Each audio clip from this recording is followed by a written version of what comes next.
Happy Saturday, everybody. I am licensed couple marriage and family therapist and sports mental health empowerment coach, Dr. Lauren Pitts. That's Ronnie Ransome, my amazing co-host. What is Good this, Ronnie? morning. What's Good this? morning. Tell them what it is, Ronnie. This House Talk pregame, y'all. You already know what time it is. Hope y'all are having a wonderful Saturday. Dr. Pitts, it did not take maybe 2 hours on Thursday. Bracket just busted. Oh, God. Gone. Now, but shout out to the home team, University of Richmond, for the upset on Thursday.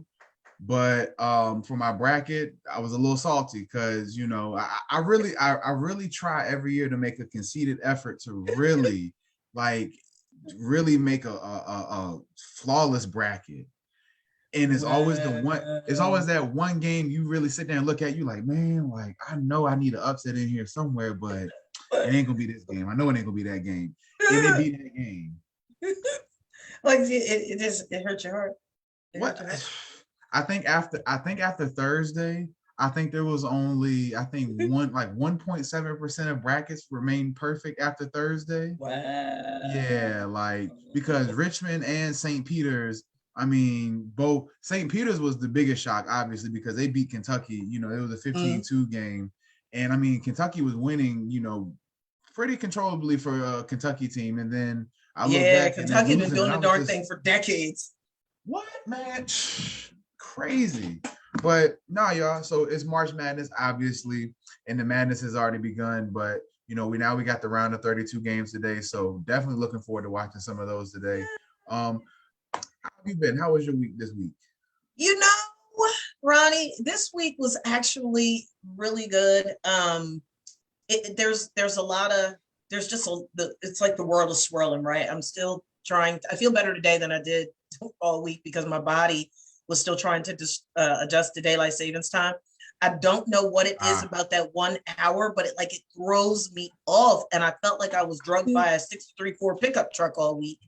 And I was for real. I was like, oh my gosh. I ain't gonna lie. Struggling. Shout out to my son Eli, because honestly, it didn't really bother me. We're so used to just being up in the middle of the night anyways.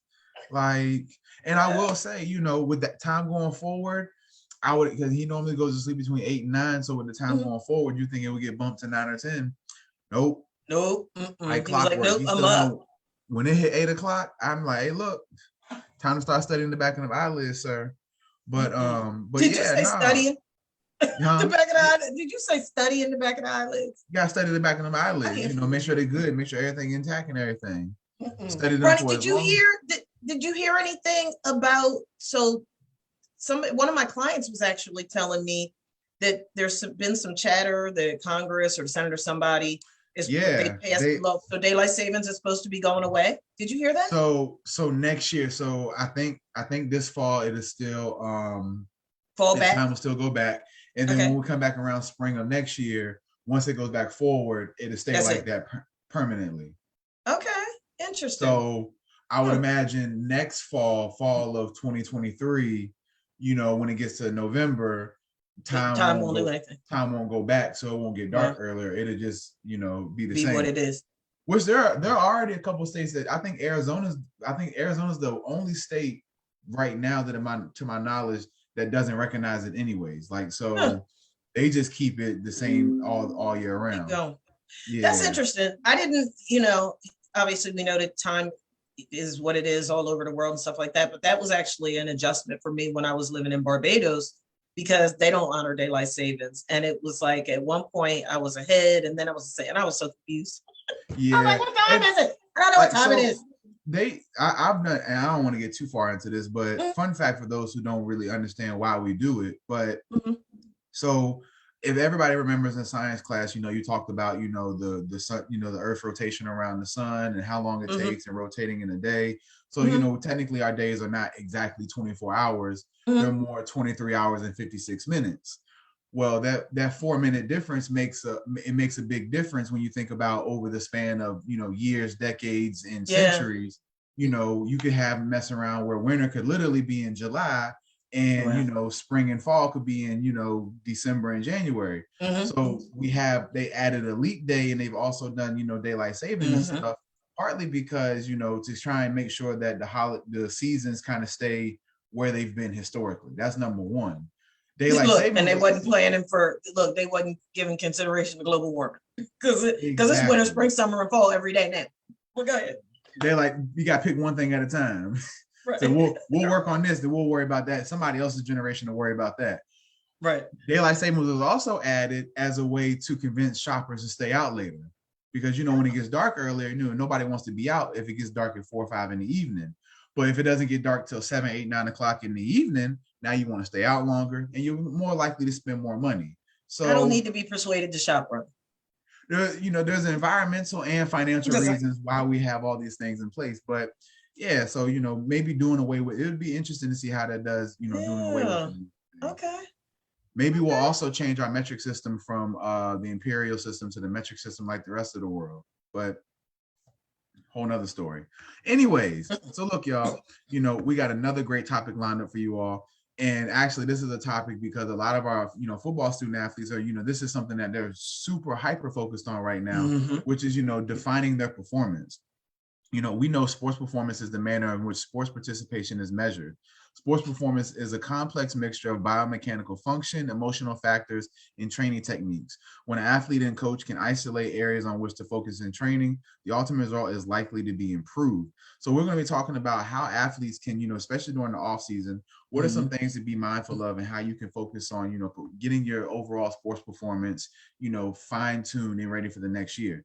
Especially, at the end of the season, some things to take note of, what you can write down, goal setting, and then what that actually looks like putting it into practice. So we're going to be talking about that, along well as also our mental health tips of the week and, HBCU news.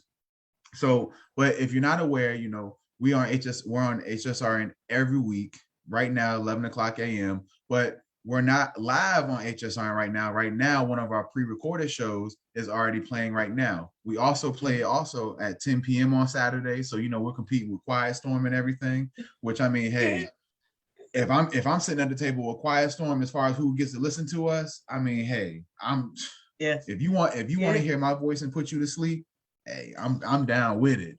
I'm all down for it. So we also come on Sundays at 6 p.m. We're mindful of the Lord on Sunday. So, we let you go to church and everything. And then we want you to end your week. Well, technically start your week with our voices as well. So catch us at Sundays at 6 p.m. And remember, HSRN is empowering the HBCU family's head, heart, and hands to deliver the impact we all know it can. So don't forget to catch our lineup of other great shows on HSRN as well. Dr. Pitts, yes. Kick us off with our mental health tip of the week. Well, Ronnie, so, and I'm not going to hold you in the face, I swear, I totally swear. But what I wanted to point out is I wanted to talk about performance defined within the relationship context for our athletes and former athletes. And my question to everybody is, are you bringing your A game, your L game, your Z game, or no game in your relationships? And Ronnie, why you got that look on your face? I said I wasn't gonna hose you in the face. I'm just interested to see where this is going. So I believe that performance is a holistic word. I believe that performance is not just about athletic performance, but I believe that it's about performance in society, performance in our relationships. I really truly believe that it looks at how we engage in the world in which we live holistically, which would mean we need to be looking at how we're performing in our respective sports, but we also need to look at how we're performing in our relationships, in our relationship with ourselves, in our relationship with our teammates, our spouses, siblings, parents, whomever the case may be. And what does that look like? Do you have a stank attitude? Are you somebody who is just always got your buns up on you? But see how I was all PC and stuff with that, Ronnie? If you got your buns up on your back all the time and with all this destructive entitlement and acting like somebody owes you something, don't you know who I am? I'm elite athlete so-and-so, and like, we're supposed to bow down and oh, thank you, and throw, palms and such at you because you have graced us with your presence. Well, Ronnie, nobody got to elite performance status all by themselves. It was a collaborative effort, and we have to be mindful of what that attitude is looking like within the context of our relationships on and off the field, on and off the court. It's like, when you think about it, well, I won't name any names, but when you look at some of these relationships that have happened and that have made headline news, right? Mm-hmm. What was one of the underlying premises outside of the mental health pieces that were going on is the relationships were jacked up, right? Yeah. The relationships jacked up with the coach, with the teammates. We saw last season players on the sideline about to fight, coaches smacking players in the back head, people, teammates calling each other out. I know of an argument that happened in a locker room after a playoff game, and somebody was called the Black Kirk Cousins, and then now they in Cleveland. So I definitely feel you. That attitude, that sounded like somebody had an attitude, but I mean, I digress on that one. Yeah. So it's he just couldn't resist. But it's okay. It's okay. Look, it's all right. It's okay.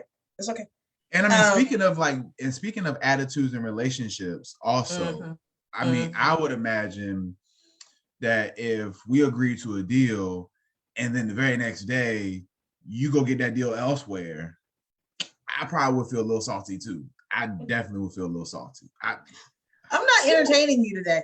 I'm not entertaining your shenanigans. Borderline petty. Not entertaining. Look, Ronnie, whatever. I'm not entertaining your foolishness. Anyway, appearance. How are you showing up? How are you showing up in your respective sport, in your relationships? How are you, how are you appearing to the reflection looking at you in the mirror? Let's face it, folk have diminished sense of self. They're not always loving and liking themselves the way they should. They have this public persona, right?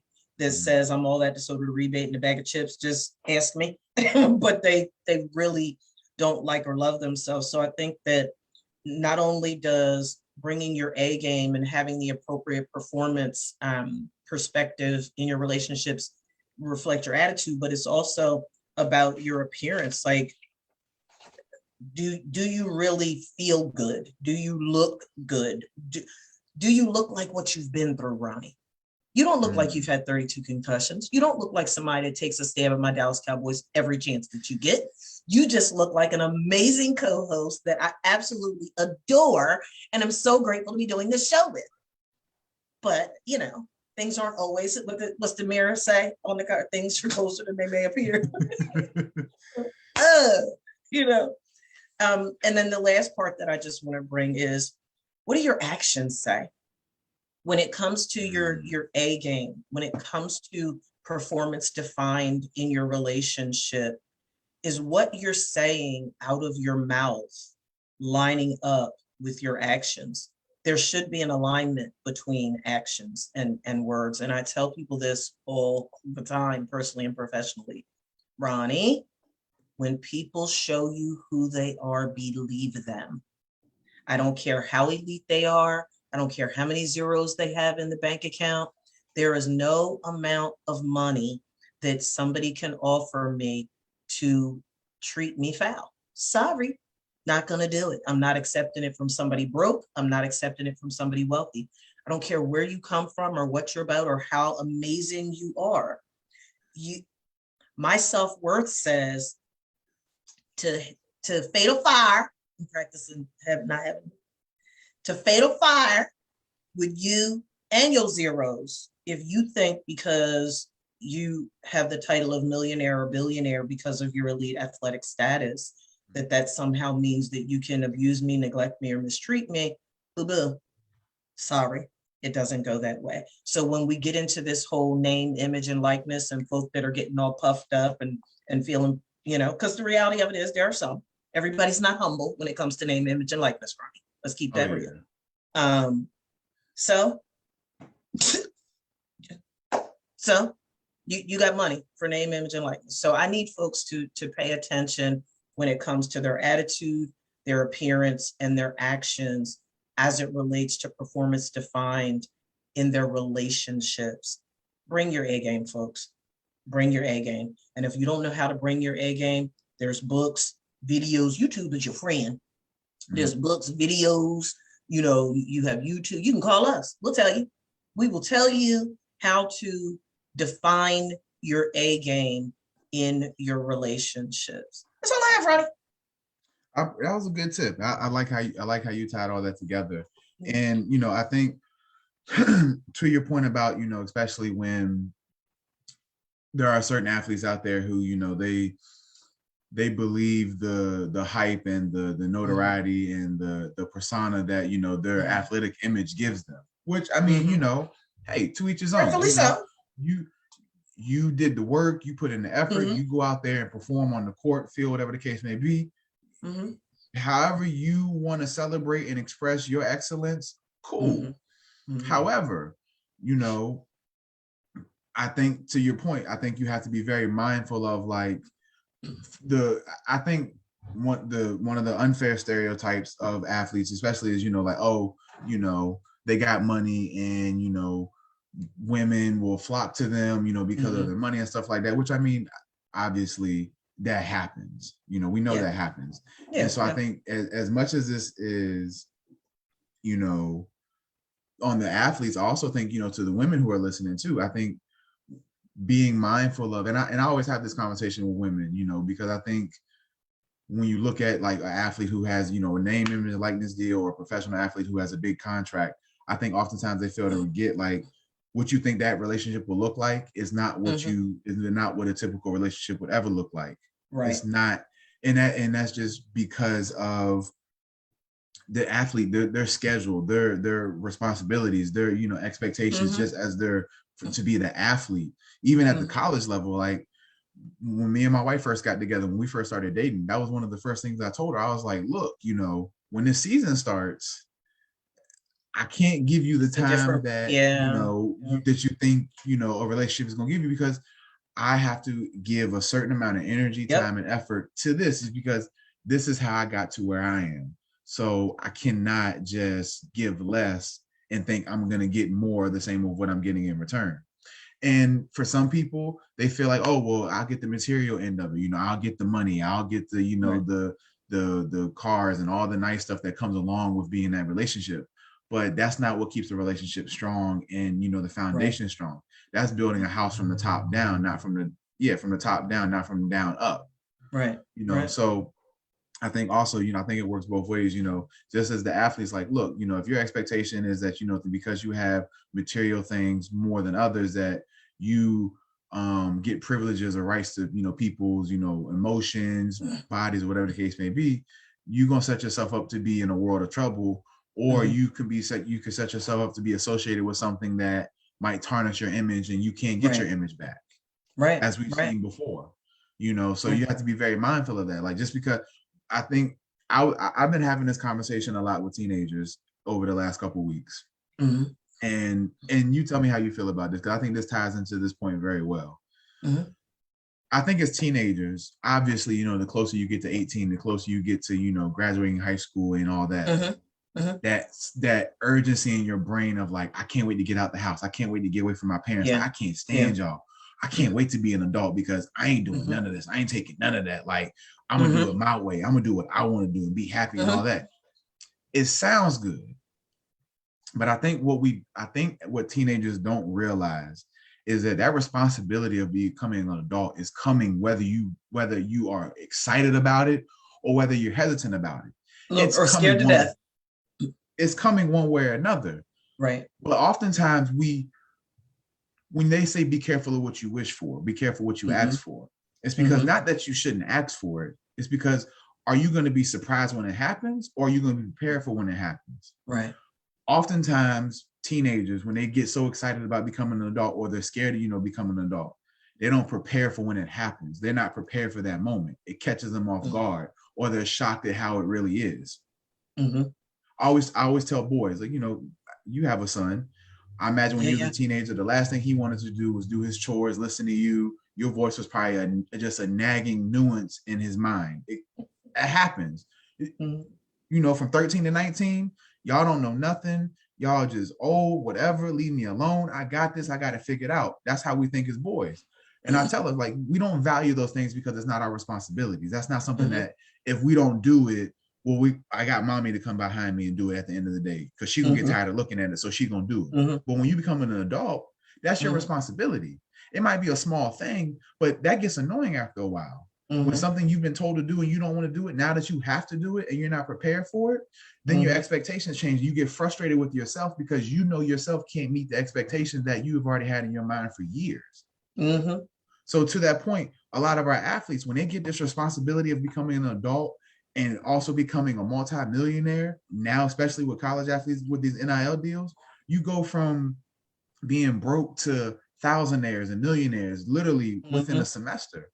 Yeah. Like that responsibility, at the end of the day, that's something that you either are prepared for it or it catches you Right. off guard and you have to learn on the fly. Right. So I say all that to say, if you don't prepare for the moment's coming. Right. But if you're not ready for it, then you're gonna have a hard time adjusting to it. You want my opinion on that? Go ahead. So, where the preparation piece is concerned, I'm really big on knowledge, right? Obviously, I'm, the unique marriage between education and mental health and the athletic world.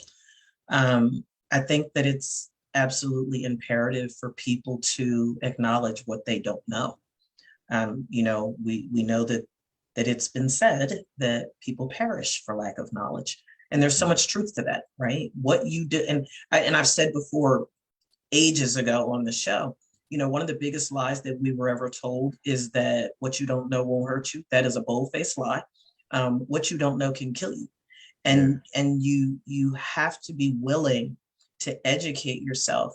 And if if you've never been a thousandaire, if you've never been wealthy, if you don't know what it's like to do anything other than live paycheck to paycheck, then you would think that common sense would say, oh my goodness, I need to get some financial literacy here because I'm not prepared for where this could go, right? But so oftentimes people don't do that, which is why we've highlighted on past shows how many professional athletes end up bankrupt because Mm-hmm. nobody taught them and they didn't take the initiative to learn what they needed to learn to manage their wealth. So that's the first part of it is you have to be willing to humble yourself and acknowledge what you don't know. If you don't know, Yeah. you don't know. There's only so many houses and cars that you can buy, Ronnie. There's only so much jewelry that you can buy. But where's the investment? Where's your investment portfolio? Where is your planning for your children's future and their education? And that list goes on and on and on. The other part of it is, and I smiled when you talked about the nag, because I remember when Andre was in middle school. I am, the running joke in my family is that I have OCD. I really don't, but I do keep an immaculate home. And I always have. I need order, structure, and discipline. The order, structure, and discipline is how I maintain my sanity. It's how I stay mentally well because trauma equates chaos and confusion and all of that stuff. So one of my protective factors is order, structure, and discipline, right? And I had called Andre's grandmother when he was in middle school because, like so many adolescents do, not just boys, but girls too, like so many adolescents, his room looked like a war zone. And it was driving me absolutely nuts. And she said, Lauren, close the door. And I was like, but mom, it's this. She said, Lauren, close the door. She said, close the door. She said, it's not, it wasn't to the degree that it was bringing bugs or rodents or anything like that. Now she said, shut the door. She said, you set the standard. He knows what your expectation is as far as cleanliness and order and structure and discipline and what have you in your home. She said, you've conveyed that message. He knows what your expectation is. Well, guess who started cleaning their room when I stopped saying clean your room? He was in middle school. Now, when you go to Andre's spot, his home is immaculate. His home is immaculate, and he gets annoyed the couple of times that he's had, when he had roommates in college, when he was living off campus in his spot, and when he was getting his footing and all of that, the couple times that he had roommates, one of his biggest frustrations was, oh my gosh, mom, they're so disorganized. And I was like, really? Is that so? Yeah. We would I remember laugh about it. I remember my freshman year, I always say it like, I was blessed that my roommate was also raised by a mom who was not OCD, but like the immaculate house, because I was also raised by a mom who was not OCD, but like an immaculate house. I know what immaculate means, not man. OCD at all, not even in the slightest, but immaculate is the standard, bar none. What? Yeah, not a pillow out of place. But I tell people all the time, like in high school, I mean, talking about broken record, like, I mean, every single day. I tell people, like, I mean, literally every day, not every single day, the house had to be immaculate. And I mean, it used to, drive me insane. And that used to be one of the things. I was like, I can't wait to get the hell out of this house. I can't wait to leave. I'm tired of hearing clean this, do that, clean this, clean that, clean that. What I find myself doing as an adult, doing the same thing I tell my teenage boys, like, you don't see no value in it. Yeah. I get it. As a teenager, you don't see no value in it because like, if you don't do it, you have a scapegoat at the end of the day. Yeah, your mom might yell at you, scream at you and all that, but she knows she'll go in there and do it behind you. Oh, I didn't do that. Well, you learned that lesson early. And I did. I was like, yeah, I'm not doing it. A lot of moms don't learn that lesson. They think that because it's not, because they have to keep reminding them that the kid don't care. I'm like, no, it's not he don't care. It's just he doesn't see the value in it. Because it's not on him at the end of the day. When you and that's why my whole, the whole thing of when you become an adult, when you become that adult, that responsibility is now on you. When you have your own place and stuff, there's not gonna be no nagging voice in your head saying, clean this, move that, take that out, put your dirty clothes over here. That voice is gone. Yep.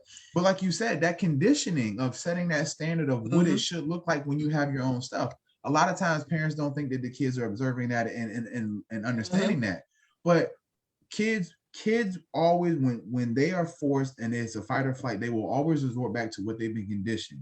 Same thing with the standard of the home, the environment, all that. Yeah. Kids resort back to what makes them feel comfortable. And if you have a house that is immaculate not because you're OCD, but because you just like an immaculate house, you would believe that if that's all they've seen for a number of years, that's what they would do when they get older as well. But if you just, there's a mental health component, Ronnie.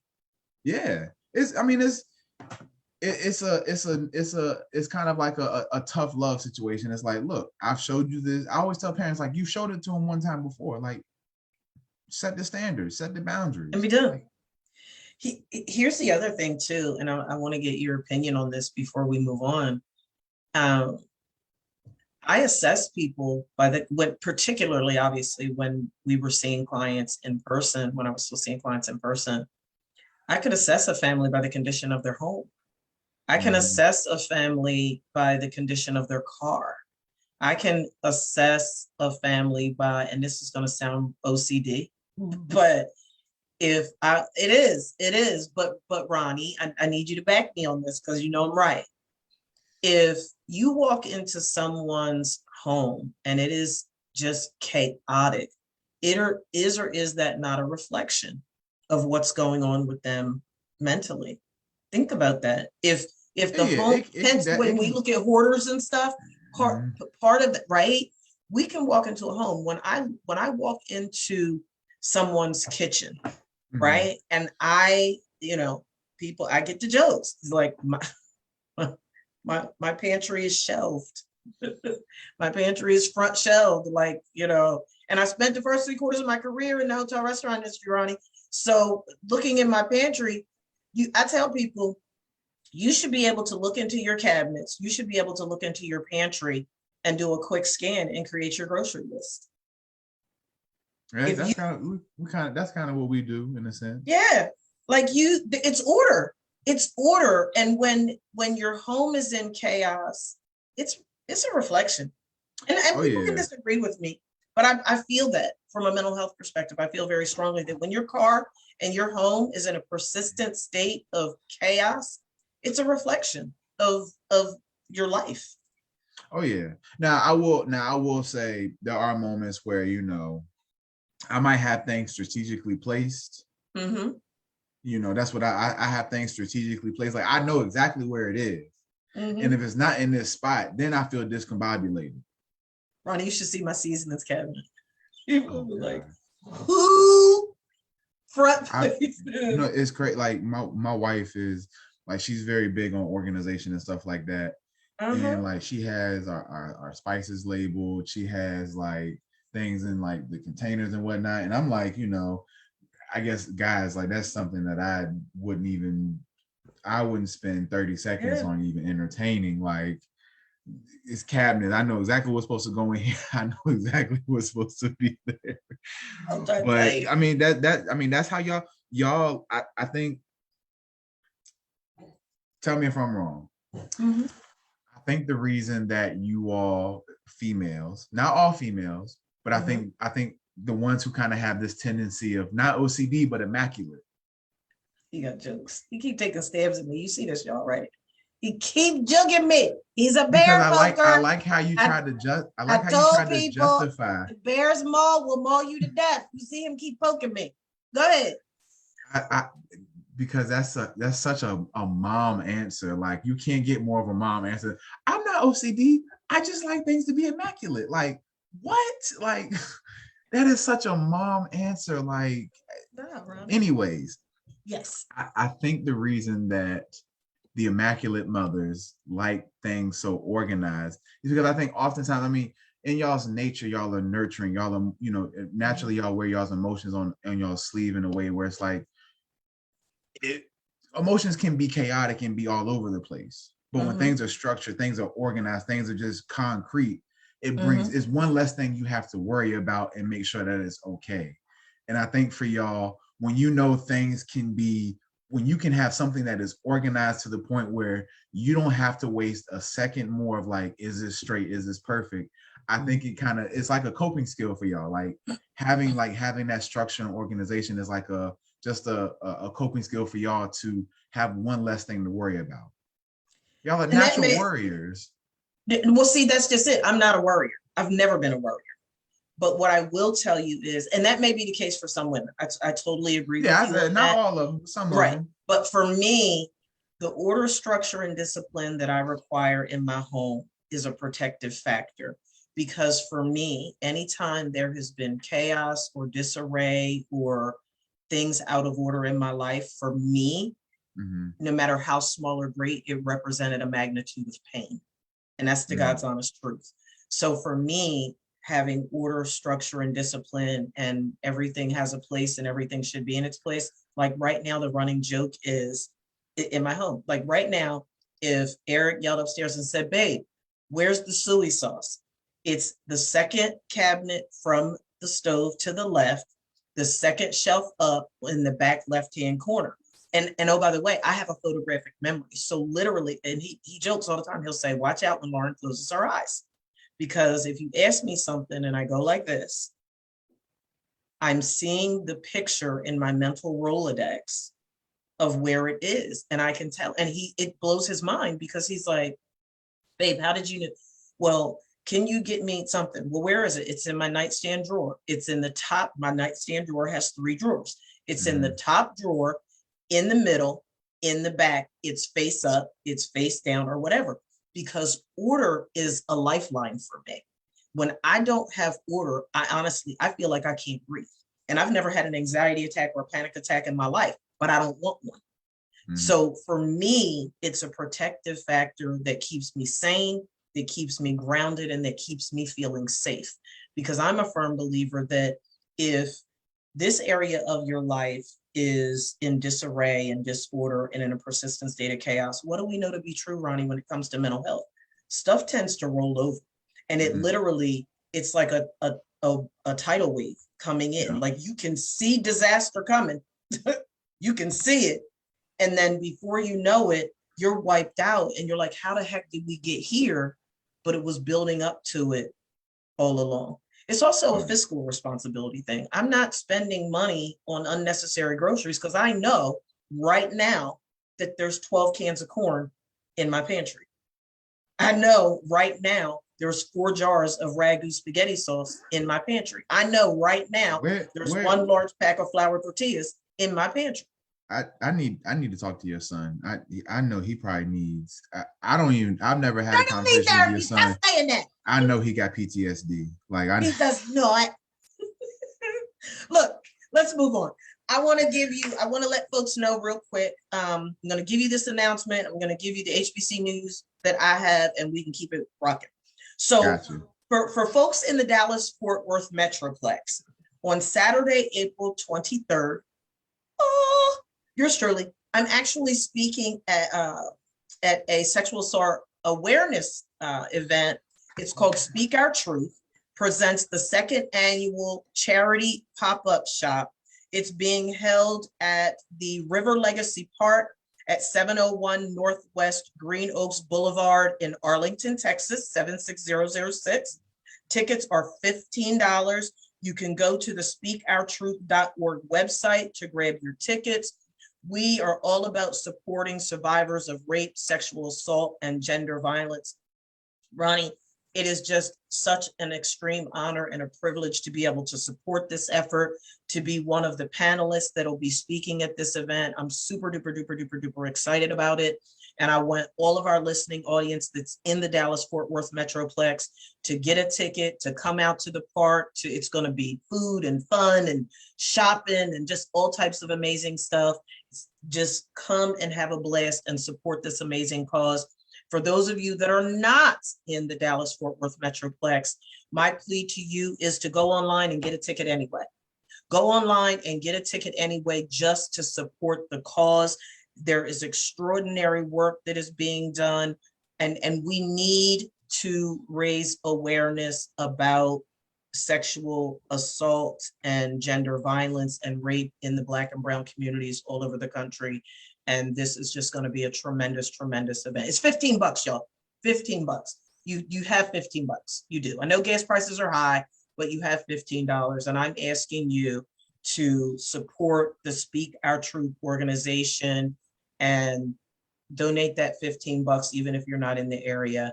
And let's create much, much, much greater awareness in Black and brown communities about rape, sexual assault, and gender violence. And for those of you that are here, hopefully I'll see you there. It's an honor and a privilege to be a part of the panel. No, shout out to you for that. That's gonna be exciting. Yeah, I'm excited. That's gonna be super exciting. So yeah, no, like she said, I'm sure you'll definitely, keep giving us reminders as it gets closer and everything. Absolutely. So yeah, no, that's gonna be dope right there. Shout out to you for that. Yep. Y'all make sure y'all support. So I just want to know, like, so if I do buy a ticket, because I don't live nowhere near Dallas, but if I do buy a ticket, like if y'all reconvene like later in the year, or like y'all have another engagement and it's all y'all on the same panel, can I use that ticket then? Probably not. You probably have to spend another $15. But I just thought I would ask. That was a good try. I thought I would ask, Yeah, but I mean, $15 is not a lot of money. I mean, I don't think that it's too much to ask. And it is just such an amazing, amazing organization that is just doing extraordinary work to create awareness in Black and brown communities here in the Dallas-Fort Worth area. And I'm just excited to be a part of this amazing event. So I want folks to stop playing around and give up that $15. I do.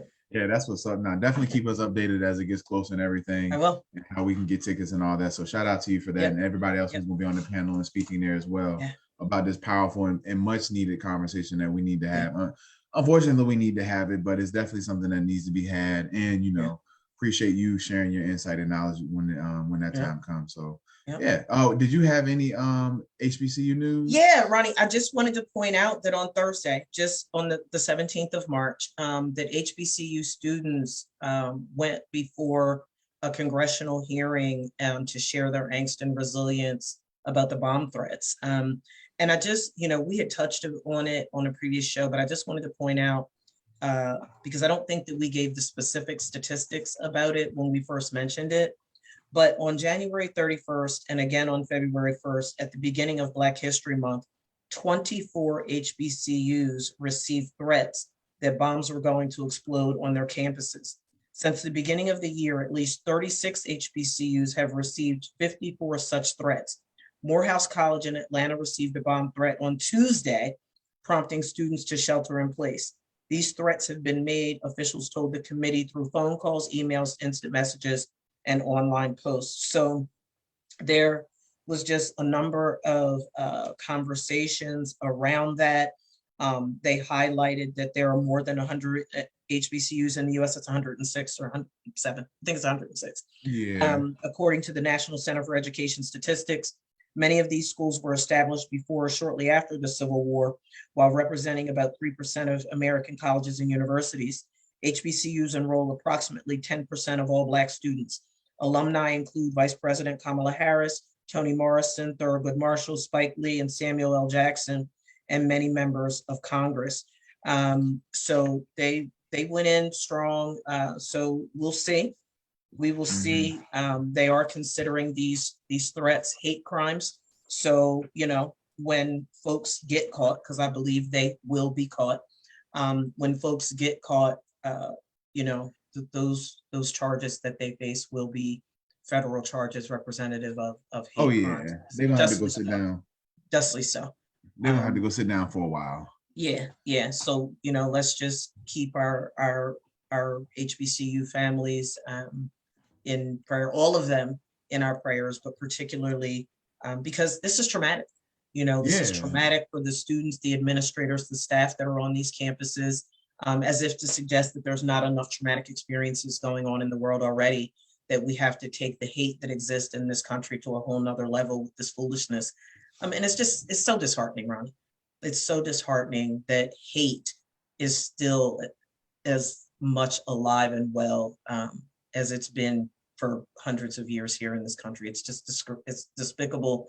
It's just deplorable, and we need these individuals brought to justice. And I hope that the congressional committee assigned to addressing this matter has swift justice when these individuals are caught.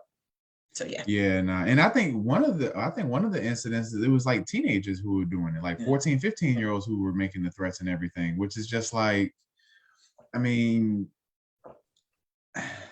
I don't know. It's just certain things that people do, and I'm just like, why do y'all still think you can get away with that? Like robbing a bank and making bomb threats. Like, why do y'all think in 2022 that's something you can get away with?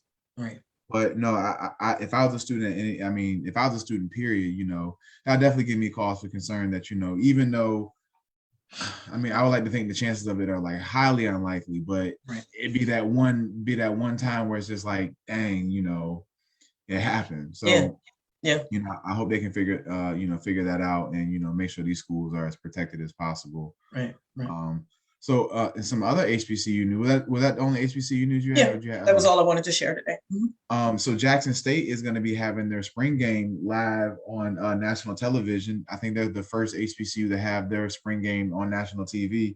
I want to say it's coming on ESPN. They didn't say which station yet, but if I had to guess, ESPN showed all their games in the fall, so I would imagine it'd be ESPN for the spring game.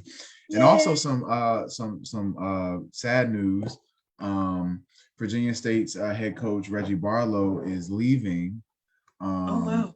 Yeah, he actually got offered a head coach position for the XFL. Really? Congratulations, coach! Yay. Yeah. So a little bittersweet. He's definitely they start back up next spring. So he got hired. I'm not sure which team yet. I don't think they've announced which team it is yet, but he definitely was identified and hired for a head coach position in the XFL when they start back up next spring. Nice. But I from what I was told, roads paving to the NFL. Huh? I said roads being paved to the NFL. So actually, believe it or not, was it 2 years ago? 2 years ago, 3 years ago, when John Gruden was first hired by the Raiders. So for those who don't know, Reggie Barlow, he's an HBCU graduate. He played at Alabama State when he was in college, and was drafted by the Jacksonville Jaguars as a kick returner, wide receiver, and punt returner. Played there, and then he was traded to Tampa Bay, and he was he scored the kick return touchdown in the Super Bowl when they played against the Raiders. Wow. Okay. And so John Gruden was his head coach when he played in the league. Well, fast forward to when John Gruden came back to the NFL and was hired by the Raiders, he actually had reached out to Coach Barlow and, asked him if he, thought about coming on, to be, I think, the receivers coach.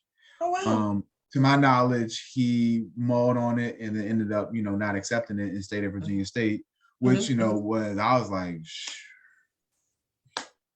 I mean, if I had to, Yeah. Raiders, it says a lot. Yeah, so it was very honorable, move and whatnot. But so the one thing, and I think, not to go into this tangent, but I think, the one thing I will think that the school will miss about Coach Barlow is his connections, his active connections to the NFL right now. Yeah. His active connections and his networking, just his good reputation is the reason that Trent Cannon was able to be drafted in the 6th round of the NFL draft in 2017. Nice. Because of the connection. He's the reason that they have, I think, 5 players right now in the roster who are being actively looked at by various teams in the NFL because of his relationships and things like that. He played with John Lynch, on the Buccaneers. John Lynch is the GM of the 49ers, where Trenton played this past season. And, so I think coaches, just like it is of high school coaches and college coaches, these HBCU coaches, like that's one of the things, like they recycle all these coaches who have no ties to the NFL and whatsoever, so I think it's important for these coaches, if you get hired, we always talk about giving the HBCU players a chance. Well, you got to have the connections at the league because they're not just going to give them a chance just because. Right. That's right. So, I think, whoever they bring in, matters. It's not always what you know, is who you know. That's right. I hope that, whoever they bring in, whoever he recommends for the job can continue that as well. Nice. But no, I think it's gonna be exciting to see him, in the XFL and the XFL coming back and whatnot. So I think that's gonna be super exciting. So, shout out to him for that. But that was all the HBCU news I had. Let's go ahead and let's get into this topic. Performance defined. Yeah. So obviously, when we talk about student athletes and we talk about your performance and everything. Obviously, when we think about high school kids and stuff like that going to college and college going to into professional levels, your performance is what gets you noticed.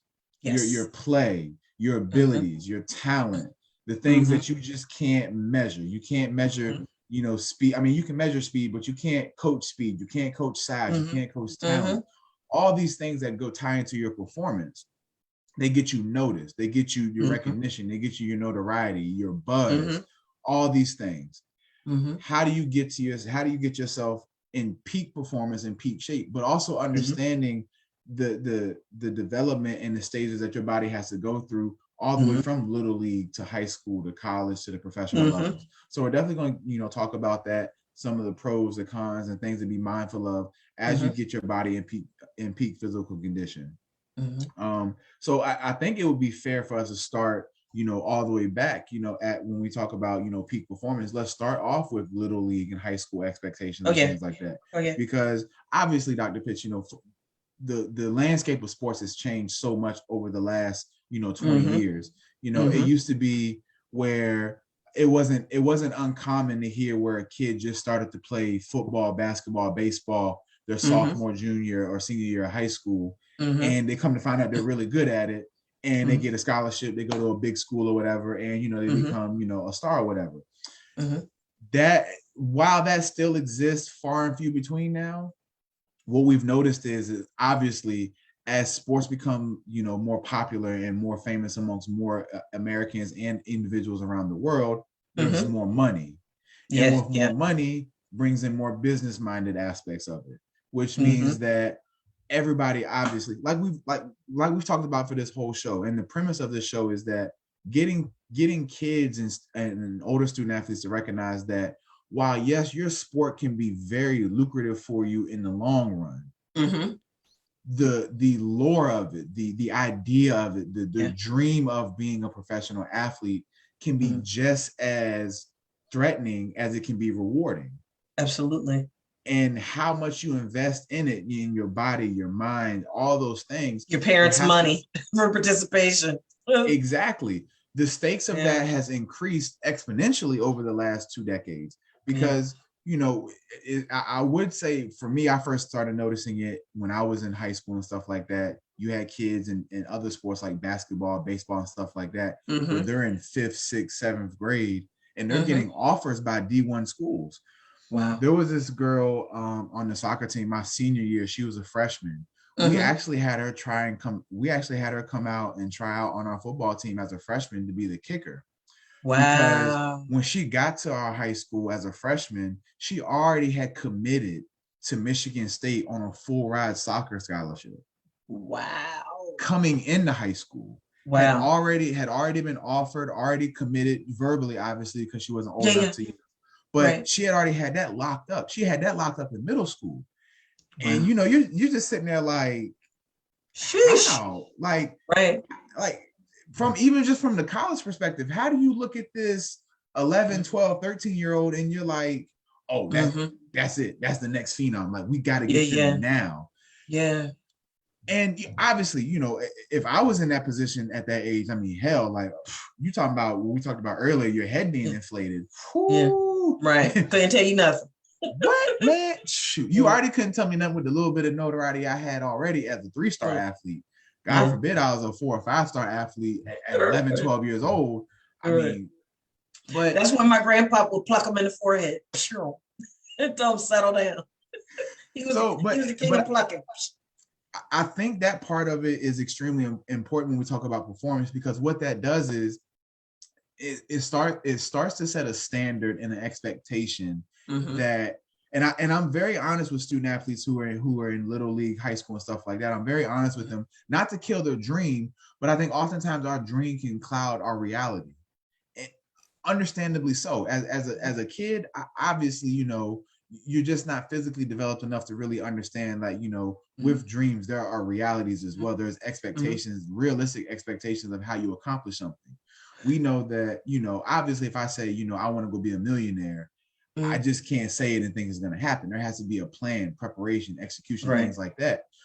What I think has happened now, especially as in terms of performance, is there's been a standard that has been established that if you do not start at the earliest age possible, as soon as they start walking, if you do not start prepping your child to be an athlete at that age, then your child is behind the 8 ball. And you build this expectation that to your kid too, that if I'm not in a peak physical condition at 8, 9, 10, 11 years old, when I get on these AAU travel teams and stuff like that, like, I'm behind the 8 ball, because now I'm competing against kids across the country. And if I'm not doing this now, I'm never going to get looked at. Because now you can start getting offers in middle school. Yeah, and I'm glad you brought that up, Ronnie, because the it's a catch-22, right? The preparation that comes with that. But I also think that it's important, and we've talked about it before, parents living vicariously through their children and what have you. And I'll tell you what is the level at which my awareness has been heightened in working with athletes, working with coaches, working with parents of student athletes. It's interesting because we know that sport is gaining a whole nother level of momentum across the country as it relates to NIL and everything that's going on in that part of the sports arena. But you brought up AAU, and it reminds me of conversations that I was having with some clients out of California, and as well as, things that are going on here in Texas. The competitiveness of the youth sports leagues in California and here in Texas, baby, it's bar none. These kids, family football. Yes. And sometimes family and football get switched. Yeah. The pressure that these kids are under to compete in these leagues and to the travel, like, it is exorbitantly intense. It is a whole culture. Yeah, it really is. And it speaks to what I said last week when I was talking about the mental health workshop that I'm going to be teaching for educators at the end of the month, and that the data, right? The statistics that I shared last week, about student athletes, about elite athletes. And what I want to say to parents in particular is there's got to be a balance. You yes, you want your child to be an elite athlete, I hope for all the right reasons, but not at the cost of their mental health. You know, these kids, the pressure, Ronnie, that my heart breaks with these Oh student yeah. athletes that I'm working with clinically because they it's like they're fractured. They're fractured because of the pressure that family and sport and society and their schools at the high school level, at the college, like they're beat up and kicked around and they love the sport. And we've said it on every show almost, it's their identity. It's how Yep. they validate themselves. And it's like, it's, it's in a lot of ways, it's like a rock and a hard place because the the emphasis that's put on mental health is not even primary, secondary, or tertiary. It's in there, Ronnie, but it's down at the low end Oh of the yeah. ladder, right? And but people don't get it. It's like Mm-hmm. if this, yes, they're elite and they're doing extraordinary things, but if they can't stay sane, they're not going to be elite for that long. Yep. And for some of them, if they can't stay sane, Ronnie, they might not be here at all. Yeah. And I think, I always say, like, nowadays student athletes have no excuse to get, seen and stuff like that, to get noticed and Yeah, whatnot. yeah. But I also think on the other side to that is it creates that, now, like, it used to be, I mean, when I was in high school, obviously, I was competing against other kids, across the country and stuff like that. Yeah. I was aware of that. But I was also aware of that, there's other things that play into the factor of too of being noticed and whatnot. And that can, affect your performance of, you know, um how you're like. One of the things I always felt like that was a struggle for me was no matter how good I felt like my personal performance was, Mm-hmm. our team wasn't that good. And when your Mm-hmm. team's not that good, it makes it that much harder to get noticed. Mm-hmm. And so, we say all this to say, obviously, they're on the mental health side. And if there's one thing you're going to take Mm-hmm. away from this, as far as like, getting ready to perform and stuff like that, if there's one thing Yeah. you're going to take away from that is, and I think this is something that I know one thing I definitely will do as a parent, that if my son decides to play sports, is as much as, and we're going to talk about, getting physically ready, but Mm-hmm. that mental preparation. Absolutely. And, and when I say that, obviously, I say it from the perspective of like, how to deal with, the actual real challenges and the Mm-hmm. hurdles and the setbacks and things that you'll go through in a Mm-hmm. healthy way. Not to say that Yes. my parents didn't try their best to do that for me. Yeah.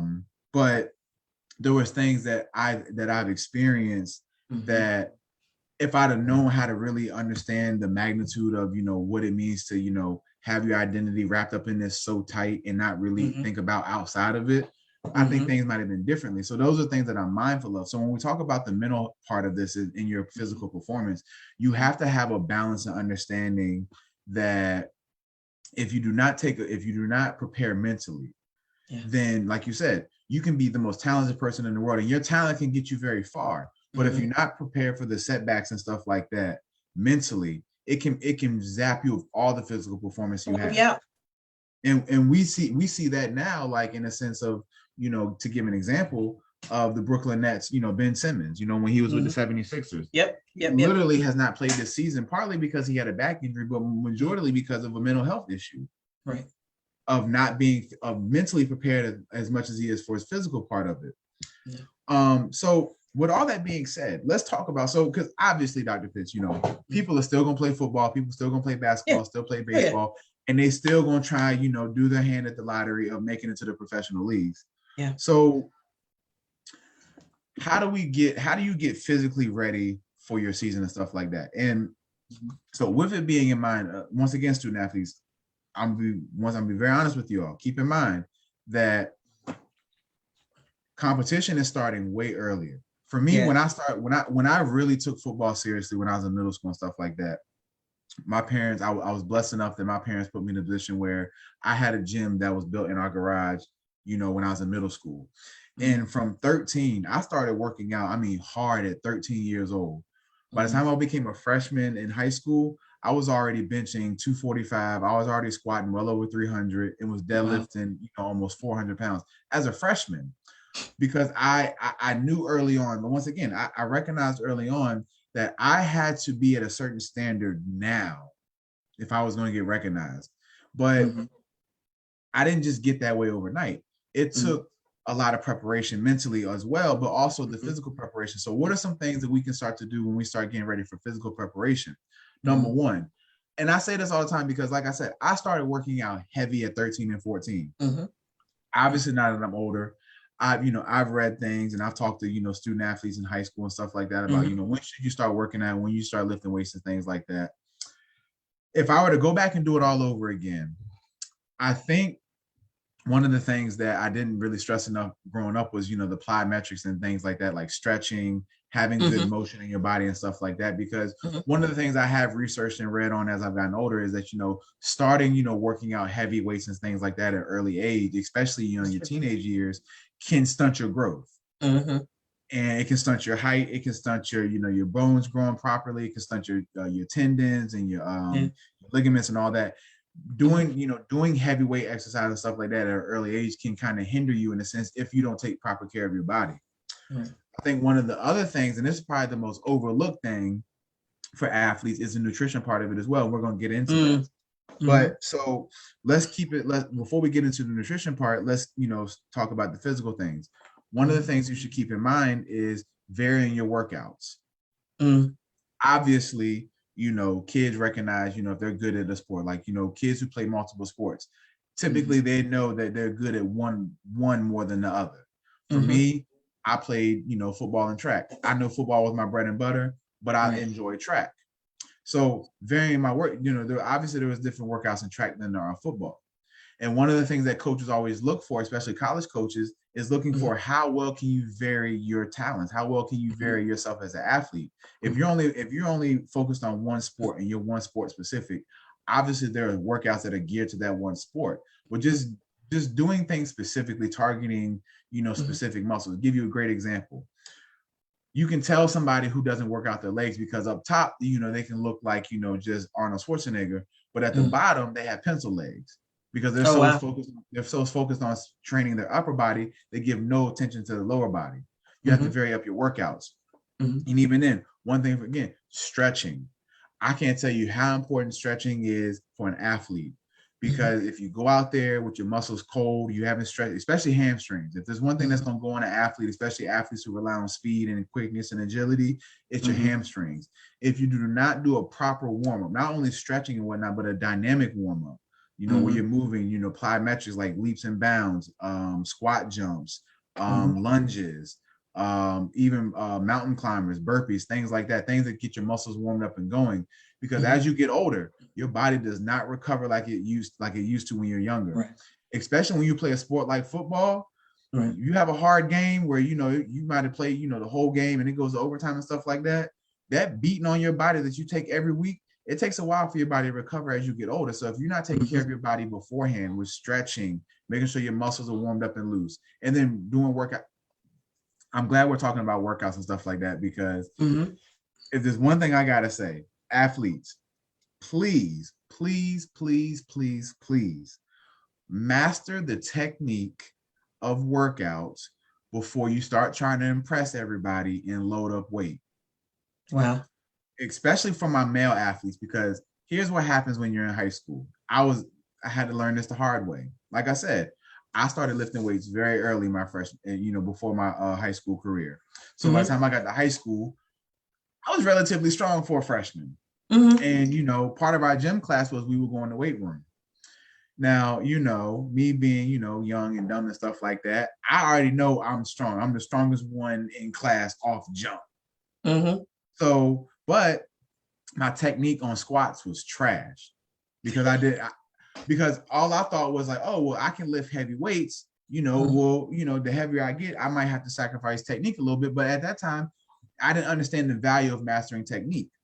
So I never forget it. I think I loaded like maybe 375 on the bar. I had only done that weight maybe like once or twice beforehand. But people sitting there like, oh, you strong. I said, how much can you do? I was like, man, let me see real quick and whatnot, Showing off. Here you go, showing off. one of the quickest things you'll do when you squat if you don't have proper technique. And I know for those who are just listening, and not seeing us, I'm gonna paint this visual. When you're squatting, you have your feet shoulder width apart under your armpits and everything. But when you bend down, they tell you push your butt out and keep your chest. And if you have to, look up at the ceiling when you're squatting down, so your torso doesn't bend forward and you destroy your lower back. Well, when you are not, knowledgeable enough of that and not cognizant enough of it, you do as such. You squat down, and then because your core is not strong enough, because you haven't mastered the technique at lower weight, your torso bends forward, but you still got to get the weight up, because now you already done talked enough trash. Now you got to back it up. So you can't bail out.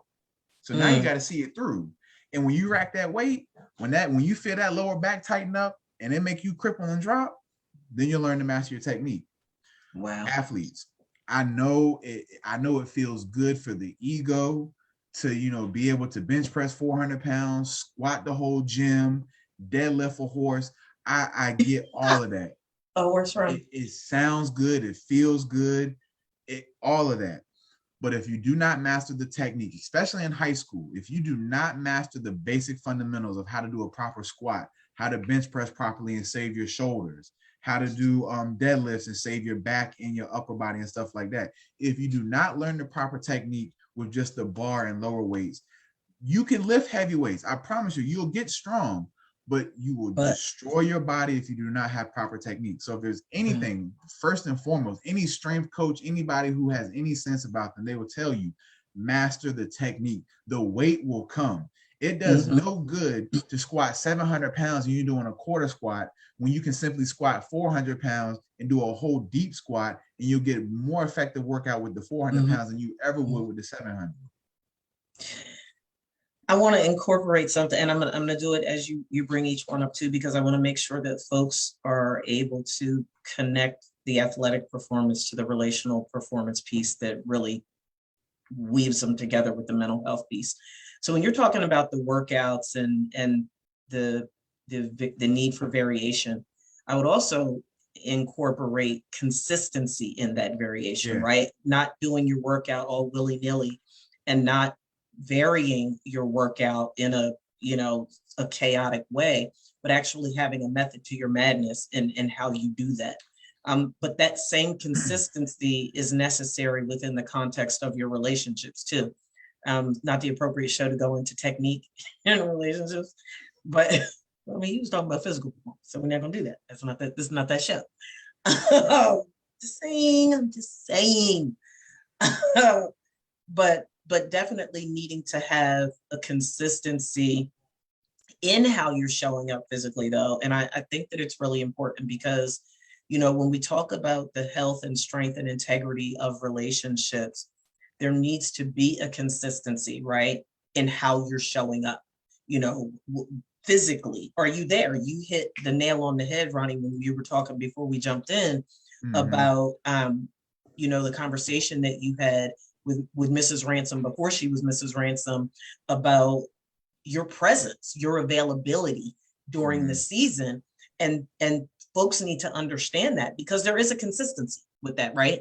But you have to be able to have that communication. And I think, going all the way back to when Andre's father and I were still together, there was an understanding that I had to have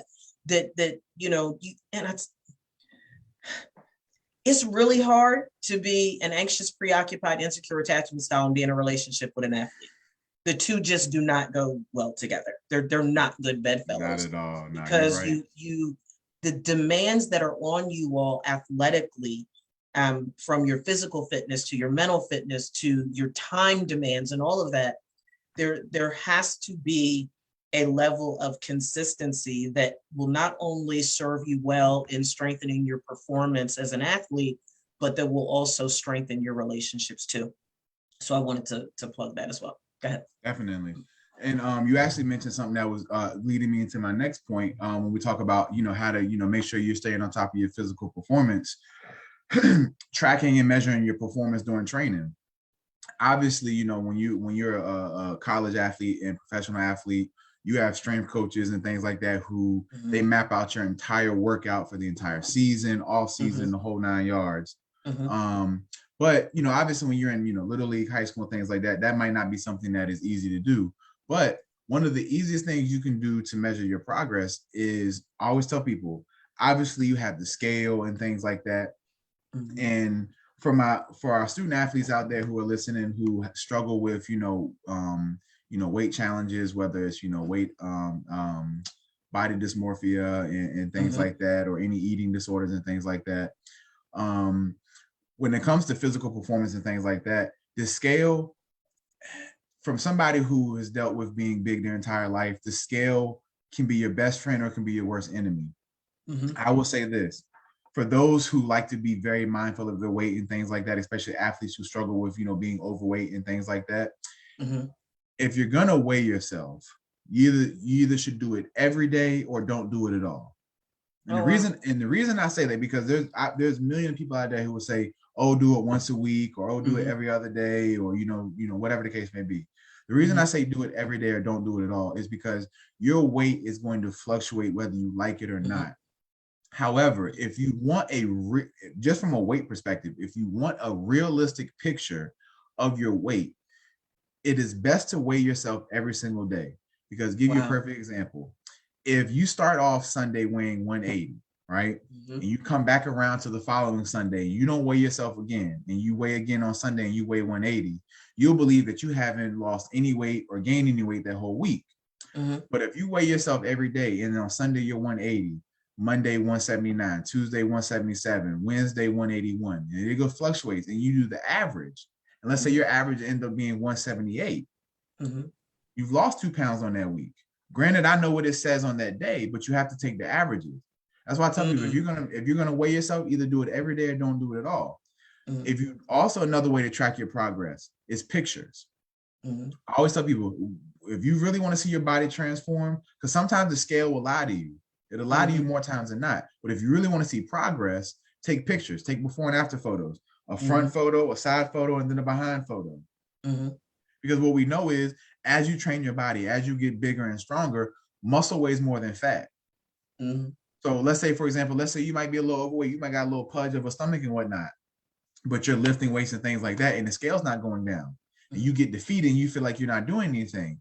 When in reality, your body's building muscle. Muscle weighs more than fat, but when that muscle is coming, you're burning that fat off. So you're replacing that fat with muscle. So yeah, you might still weigh the same, but your body's completely changed. You might go from a size 44 jeans to a size 38, but you still weigh the same. It all depends on how you build your body, but how you track it as well. So tracking and measuring your progress through weight, through the scale, through pictures, through measurements. Measurements is another great tool as well.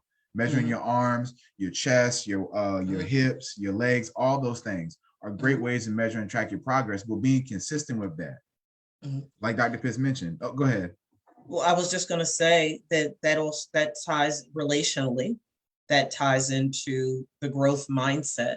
And when you look at, what we talk about clinically about the importance of celebrating small victories, right? So when you talk about weighing yourself every day and giving yourself credit for the progress that you have made, even though there's this fluctuation, mm-hmm. the importance of that within the context of growth mindset, athletically and relationally, is extremely important, because we improve, or at least we should be improving in some capacity every single solitary day, right? So when you, like you said, when you measure yourself every day, or when you weigh yourself every day, you're not selling yourself short of acknowledging the progress that you're making. And whether you're talking about athletic performance or relational performance, complacency and procrastination have no place in a high performance environment, right? When you keep this growth mindset in the forefront, your ability to grow athletically, for all intents and purposes, should also be carrying over into your relationship, and maintaining a growth mindset for both serves to continue to move you to high performance elite status athletically, but it also moves you to high performance elite status relationally too. So I just wanted to continue to make sure that our audience is understanding the connection athletically, mental health, relational, to see that the three are always woven together. Okay. Oh, the other thing that you put into, when you talked about the weight piece, that ties into the calculated risk taking, right? Mm-hmm. And as you are building up properly the amount of weight that you're putting on, or how you advance in the rigor of your workouts and your training, your training, what's the word I'm looking for, Ronnie? Your training regimen. Couldn't think of it. Your training regimen. It's this high performance culture that is about calculated risk taking, right? You got to leap sometimes. You have to challenge yourself. You have to be willing to, hypothetically, rather than looking at, one of the players from an opposing team, or even a player on your own team that's better than you. Yes, you look at them as the competition because you want to take their spot, but it shouldn't be hate that drives you. They should motivate you. Them being better than you should be the wind beneath your wings, so to speak, that positions you to want to be able to work harder so that you can relieve them of their starting spot. And then relationally, not gonna go into that too much. It just reminds me, Ronnie, my grandma used to say to us, I'm like, girl, that seems really messed up to me. But okay. She used to tell us, as it related to relationships, that if you weren't married to somebody, that meant that you were much right. And we were like, Grandma, what do you mean you're much right? See, what do you mean you're much right? Baby, he's not married to her. You got as much right to him as she does. Oh dear, Grandma. I don't know if that's right. But that was her mindset. It was old school, put a ring on it. If you're not married, you're single. And it was deep. And I was like, hey, Graham, that's how we getting down. But that was her mindset, that, he hasn't put a ring on it, so he has as much right to you as the next person does. And it's like, something to that. So when you look at calculated risk from a relational standpoint, you can keep running game on her if you want to. Yeah, that's true. You can keep up the facade if you wanna. It might not turn out how you think. Yeah. Man. So my next tip for everybody is, and this is a really big one too, making proper hydration a priority as well. And especially in our younger athletes. And I was definitely a victim of this too, of not being properly hydrated at times. Definitely you hear all the time, drinking water and staying hydrated. But that is extremely, not only just for your, physical performance, but just in life in general. The more hydrated you are, your body, if you're not hydrated, your body cannot run in baseline function when we really think about it. Like, just for your body just to do its bare minimum work, if it's not hydrated properly, can't keep up. It cannot keep up, and your body's always playing from catch up. So just in life in general, people, drink water. Like, if you're not, this is water, Ronnie. It's not vodka or gin or anything inappropriate like that. It's water. It's good old fashioned H2O. I mean, you be turned some shows. So I mean, I don't know. That is not true. You didn't say tequila. You didn't say tequila. All I'm saying, you didn't cross out tequila. You didn't cross out Zinfandels or Rieslings. Ain't nobody playing with you, Ronnie Ransome. But so being properly hydrated is just essential, just for baseline body functioning. If you want your body to perform at the absolute best possible level, and it has to be at a performing baseline level too. And if you're not hydrated on a day-to-day basis, then you are putting your body in a deficit on that basis when you're not hydrated. So being hydrated is important. Now, just as much as hydration is important, also dedicating enough time to proper recovery is important too. Now, with this being said, I will be in a realistic sense, until you become a professional athlete, or maybe if you're at a D1 school, I don't know, but at a D2 level school and below, and especially in high school, especially in the high school area I played in, recovery was kind of like you recovered on your own time type of thing. Wow. I mean, I can't, and I mean, I get, maybe football might be a little bit different, because I get, they always say the one way to get soreness out you is just, to keep running. Like, we could be sore the next day, because that first day of practice, when you get in your stance and they keep you in your stance the whole practice, basically, that next day your legs are sore as I don't know what, but they tell you, well, the best way to get unsore is just to run, So, but You know, when we talk about proper recovery and stuff like that, obviously one of the most important parts of recovery is sleeping. Now, for my college student athletes, I know one of the last things we probably do enough of is sleep. Sleep is not a priority to most young folks.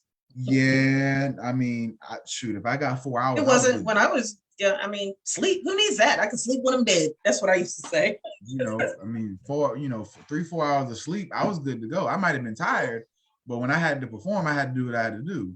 You know, so but we don't understand. Just as much as it is important for your body to be hydrated so it can perform optimally, sleeping, the heavy things that your body has to work on, cell restoration, working on your organs, your body cleansing itself through its kidneys and liver and everything like that. All these things take place when your body goes to sleep. Yeah.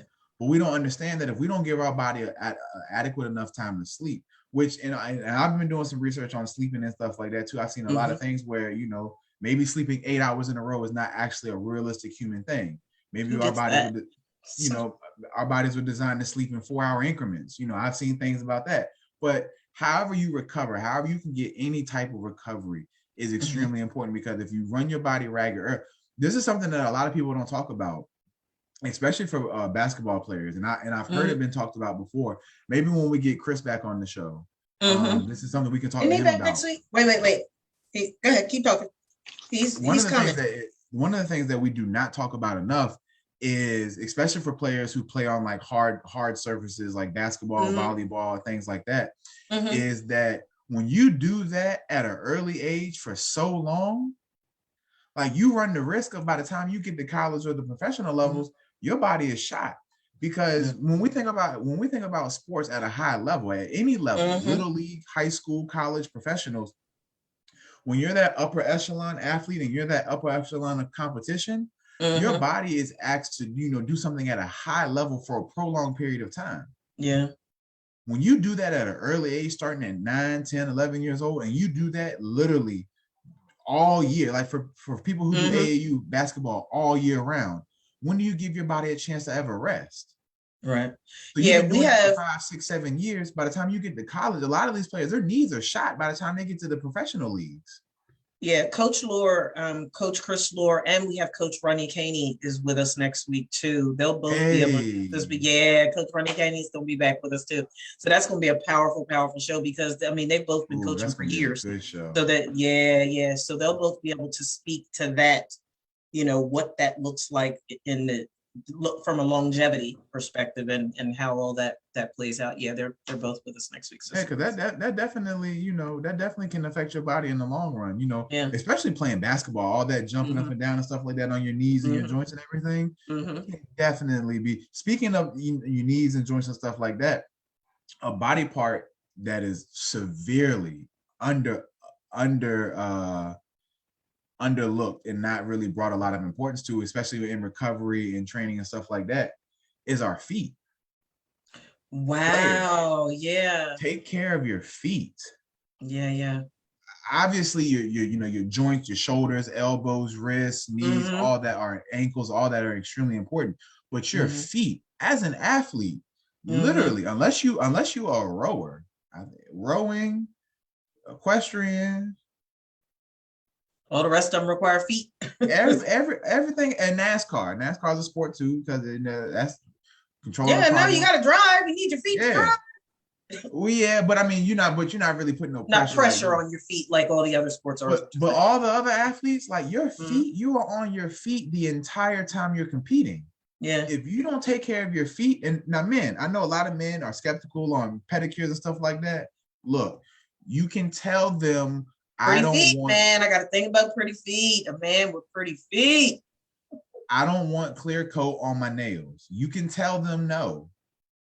You can tell them no clear coat. If you're worried about your toes being all extra shiny and pretty and stuff, you can tell them no clear coat. That's it. Just tell them no clear coat. But if you do not take care of your feet, you run the risk of your feet. Oddly enough, and especially from a holistic perspective, there's a lot of studies and research on like your foot health can determine a lot of your physical health and your mental health, because a lot of things determine your relationship health too. Yeah, a lot of things. Feet. Yeah, and they come through the feet and stuff like that. So taking care of your feet as an athlete is extremely important. Hell, I always tell football players, get a pedicure right after training camp, right before the regular season starts, and one right after the season's over with. If that's all you do, if that's all you Yeah. do, right before the season They're starts. good. It's healthy. It's healthy. Do that, Ronnie. Real quick, because I want to make sure that we touch. We got 6 minutes left. I want to make sure that we touch on these other things in the relationship, mental health, high performance athletic component. I want to make sure that we touch real quick on collaboration, frequent communication, aligning core values, and yeah, that'll do it. That'll do it for now, because there's modeling and basics in science too, but we'll get to those on another show.